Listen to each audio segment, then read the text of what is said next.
আসসালামু আলাইকুম।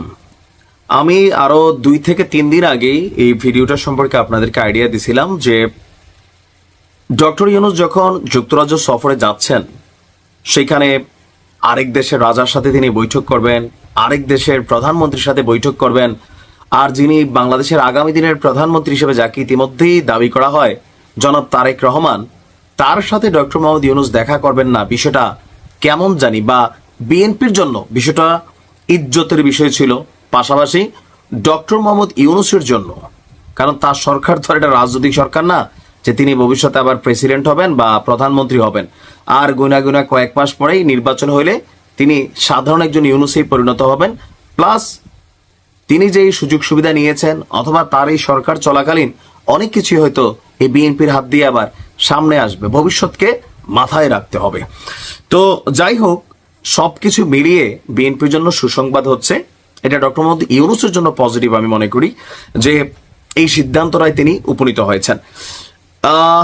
গতকালকে রাতে বিএনপির স্থায়ী কমিটির একটা ভার্চুয়াল বৈঠক হয়। সেই বৈঠকে আপনার সিদ্ধান্ত নেওয়া হয়েছে যে আগামী 13 জন লন্ডনের একটি হোটেলে সাক্ষাৎ করতে যাচ্ছেন জনাব তারেক রহমান এবং ডক্টর মোহাম্মদ ইউনূস। তো এখানে আসলে কি আলোচনা হবে, কেন এই সাক্ষাৎ, শুধু কি সৌজন্যমূলক? বিএনপির নেতারা বলছেন বৈঠকটি মূলত সৌজন্য সাক্ষাৎ হলেও আলোচনার কেন্দ্রবিন্দুতে থাকবে, আমরা বুঝতেই পারছি, নির্বাচন। দলের পক্ষ থেকে নির্বাচন সংক্রান্ত বেশ কিছু প্রস্তাবনা ইতিমধ্যেই তারেক রহমানের হাতে তুলে দেওয়া হয়েছে। তো আমরা যতদূর গণমাধ্যমের কল্যাণে বিভিন্ন ইয়ার মাধ্যমে যতটুকু বুঝতে পারছি যে জনাব তারেক রহমান আগামী ফেব্রুয়ারিতে তিনি নির্বাচন চাইবেন বলেই কিন্তু মার্কেটে গতকালকে থেকে আওয়াজ আসে যে ডক্টর মোহাম্মদ ইউনূসের সাথে সাক্ষাতের পর তিনি ফেব্রুয়ারি মাসে যেন নির্বাচনটা দেওয়া হয় সেটা নিয়ে চাইবেন, এবং কি এপ্রিল মাসে ডক্টর মোহাম্মদ ইউনূসের যে ঘোষিত টাইম ফ্রেম, এটাকে নিয়ে বিএনপির অফিসিয়াল বক্তব্য এনসিপি এবং জামাতকে খুশি করতে বা তাদের সুবিধার্থে এপ্রিলে নির্বাচন নেওয়া হয়েছে। রমজান, মাধ্যমিক উচ্চ মাধ্যমিক পরীক্ষা, তার উপরে নানান ধরনের প্রাকৃতিক দুর্যোগ, সকল কিছু মিলিয়ে ওই সময় এই নির্বাচন করা বা ক্যান্ডিডেট যারা আছেন, প্রচারণা, নির্বাচনী আচরণবিধি লঙ্ঘন অনেক কিছু হয়ে যাবে। সো ব্যাটার হচ্ছে ডিসেম্বরের আগেই নির্বাচন। তবে কেউ কেউ বলছেন বিভিন্ন গণমাধ্যমের বরাত দিয়ে যে ডিসেম্বরের জায়গায় এটা হয়তো ফেব্রুয়ারিতে জনাব তারেক রহমান নির্বাচনের প্রস্তাব দিবেন। এখন ডক্টর মোহাম্মদ ইউনূস রাজি হয় কিনা।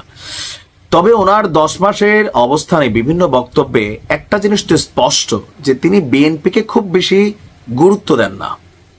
কেউ কেউ বলছেন যে বেগম খালেদা জিয়ার সাথে তিনি অফিসিয়ালি ওনাকে ভিজিট করা, বিশেষ করে লন্ডন থেকে আসার পরে তিনি পারতেন বেগম খালেদা জিয়াকে একবার ভিজিট করা, তার সাথে সাক্ষাৎ করা, মাঝখানে যেহেতু তার বাড়িতে নামজারির কাগজপত্র দিছে, সো এরকম অনেক কিছু করতে পারতেন যেগুলোর মাধ্যমে হয়তো বিএনপির সাথে অনেকটা উষ্ণ সম্পর্ক হতো। তবে বিএনপি মনে করছে এনসিপি কর্তৃক তিনি বেষ্টিত, অথবা এনসিপি তার নিজেরই দল যেটাকে তিনি পেছন থেকে লিড করছেন, অথবা আগামী দিনে তিনি এই ক্ষমতা থেকে যাওয়ার পর এনসিপিকে নিজেই হয়তো সামনে নিয়ে আসবেন, এরকম নানান জল্পনা কল্পনা গুঞ্জন রয়েছে। তো নানান মতানৈক্য রয়েছে, অনেক ধরনের ঝামেলা আছে, ভুল বোঝাবুঝি আছে। সো ব্যাটার হচ্ছে তারেক রহমানের সাথে সাক্ষাৎ করাটা। ওই বৈঠকে আমরা আশা করি যে এই সমস্যাগুলোর সমাধান দেশের মাটিতে হয় নাই, অথবা তিনি কার সাথে কথা বলবেন হয়তো এরকমও ভাবছেন, সেই জায়গা তারেক রহমানের সাথে এই বৈঠকটি যথেষ্ট গুরুত্ব বহন করে। বাকিটা হচ্ছে সিদ্ধান্ত পরে, বাট আগে সাক্ষাৎ হোক, স্থিতিশীল হবে সবকিছু। দেখা যাক কি হয়। ভালো থাকো।